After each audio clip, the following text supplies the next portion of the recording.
Salam alaikum wa rahmatullahi wa barakatuh. On va terminer la correction de devoir surveillé numéro 3. Donc on est arrivé à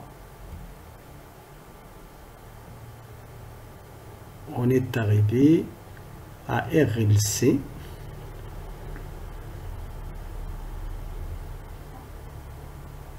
Voilà.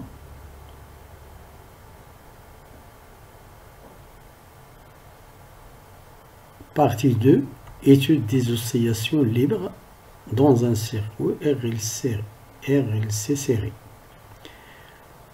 Quand le condensateur précédent est totalement chargé, on bascule l'interrupteur K sur la position 2. À l'instant t égale à 0, près comme une nouvelle origine des dates, voire figure. La courbe de la figure 3 représente les variations de la tension UC entre les bornes du condensateur en fonction du temps. Voilà, UC en fonction de temps.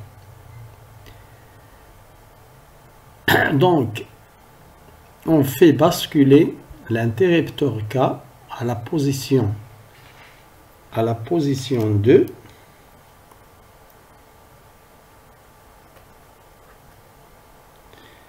Donc la position 2, c'est bien cette position. Donc vous voyez que nous avons le dipôle qui contient L, la bobine, et le condensateur. Donc la bobine contient la résistance R et le condensateur c'est donc on a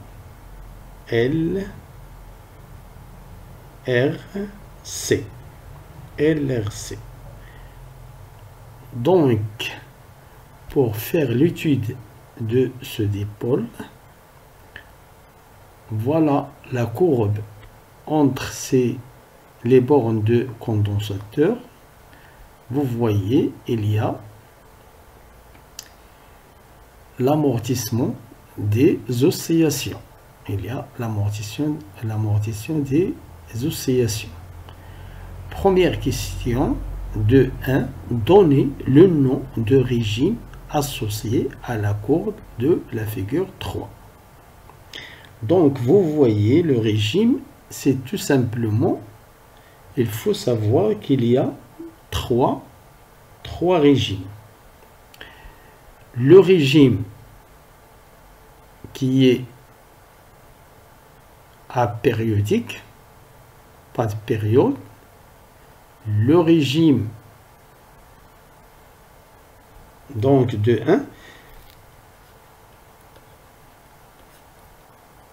Nous avons trois régimes. En général,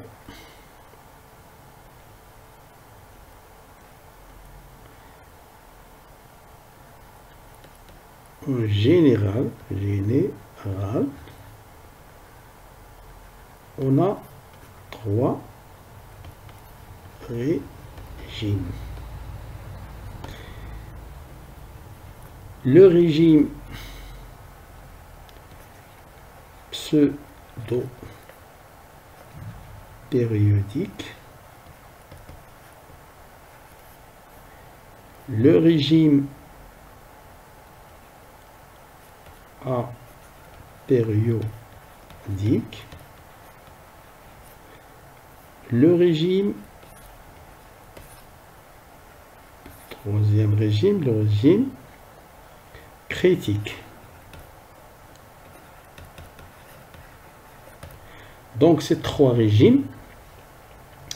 Pour le premier, c'est tout simplement celui qu'on a. Vous voyez que vous allez voir quelque chose comme ça. Voilà, il y a Donc le pseudo-périodique, tout simplement, il y a l'amortissement des oscillations. Donc l'amplitude diminue avec le temps. Deuxième régime,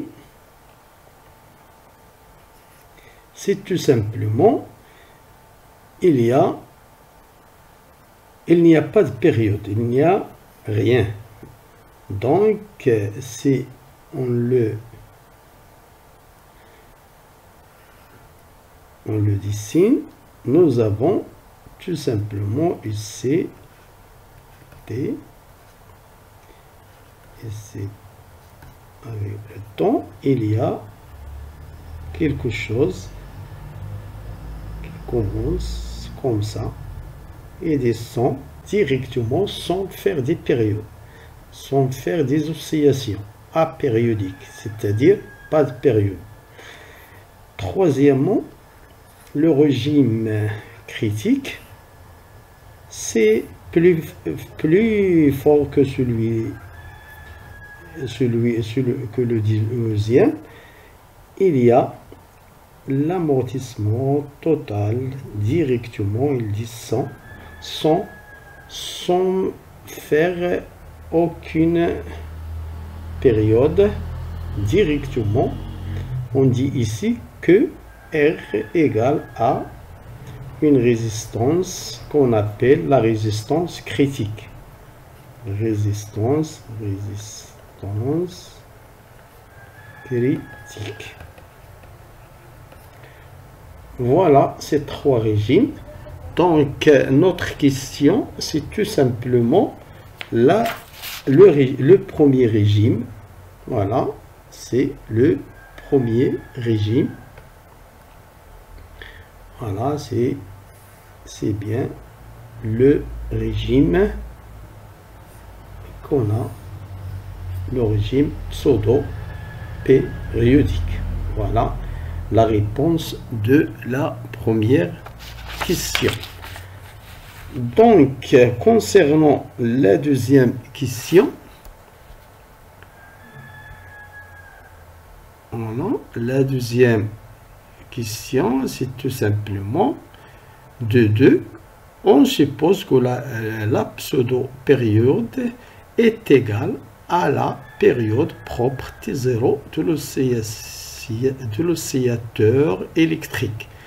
Donc, cette question est toujours, il y a toujours cette question parce que ce régime pseudo-périodique a une période qu'on appelle la pseudo-périodie et la pseudo-période qu'on appelle T. Donc, deuxièmement, de 2. Donc, T, c'est la pseudo-périodique, est égale à T0. On sait que T0 est égal à 2pi racine carrée LC. Donc, T0, c'est la période propre. T0, période propre. Donc, on va calculer L. Donc, deuxièmement, il vous demande, on suppose que la pseudo-périodique est égale à la période propre T0 de l'oscillateur électrique, déduire la valeur de l'inductance L de la bobine. Donc, on va déterminer l'inductance L. Donc, pour éviter la racine carrée, on doit faire T0 au carré égale 4P carré LC.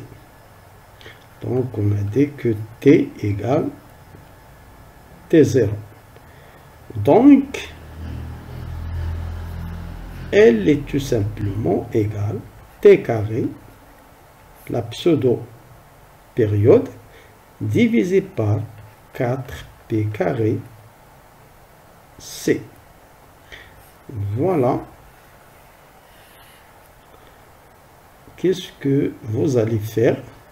Tout simplement, vous allez calculer t, la pseudo-périodique. Donc, la pseudo-périodique, la pseudo-période, voilà la courbe. Donc,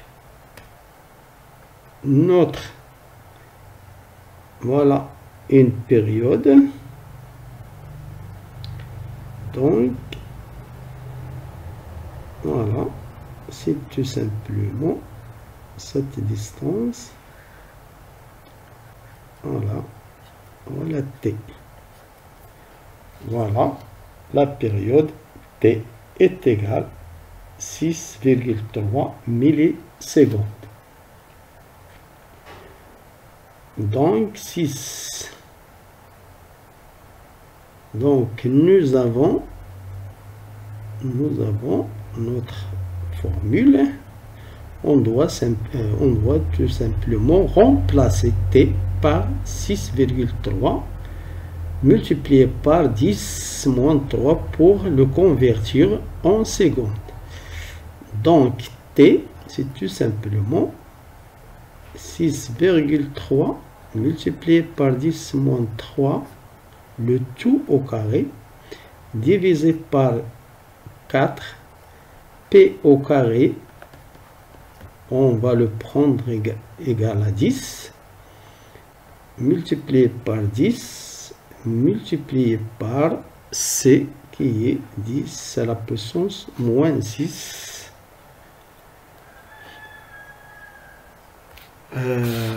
égal à 10 à la puissance moins 6 farad. 10 à la puissance moins 6 farad. Donc on n'a pas changé le condensateur, on va le garder dans RLC. Donc simple calcul, vous voyez 6 à la puissance 3, 10 à la puissance moins 6, 40 multiplié par 10 moins 6, on va simplifier. Donc nous allons trouver 6,3 à la puissance 2. Donc on va calculer. Donc on va calculer la valeur. On va trouver 0,99 est égal à peu près 1 Henry.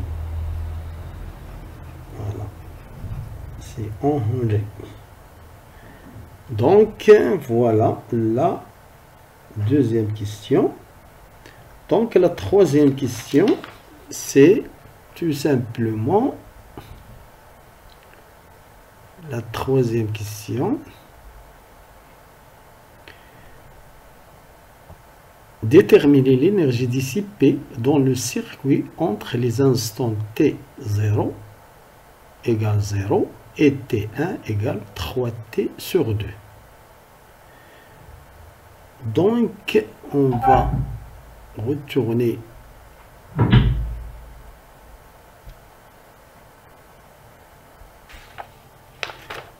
pour cette question.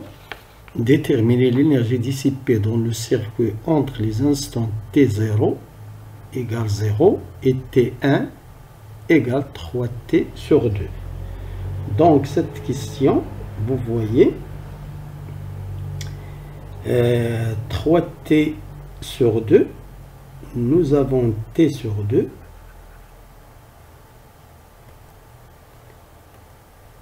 Nous avons 3t sur 2, 2t sur 2, 3t sur 2. Voilà la valeur correspondant, c'est tout simplement cette valeur. IC égale moins 4 volts. Donc, pour T égale 0, IC égale 6 volts. Donc, qu'est-ce qu'on va faire? C'est tout simplement l'énergie dissipée, c'est delta EC égale l'énergie de condensateur à T et à T1, c'est tout simplement 1 demi C ici 1 au carré moins 1 demi C ici 0 au carré. Donc delta EC est égal à 1 demi C IC 1 moins IC 0. Donc delta EC est tout simplement 1 demi C, c'est 10 à la puissance moins 6. IC1, c'est au carré, moins 4 au carré, moins 6 au carré. Donc, delta EC est tout simplement 1 demi C moins C, 16 moins 36. C'est 1 demi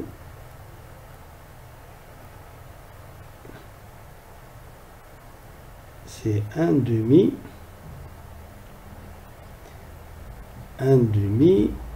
10 moins 6 moins 20. Donc, c'est 10 moins 10 moins 20 divisé par 2, c'est moins 10. C'est tout simplement moins 10 multiplié par 6 moins 6 joules. Donc ce moins, c'est tout simplement, il y a une perte d'énergie. Donc l'énergie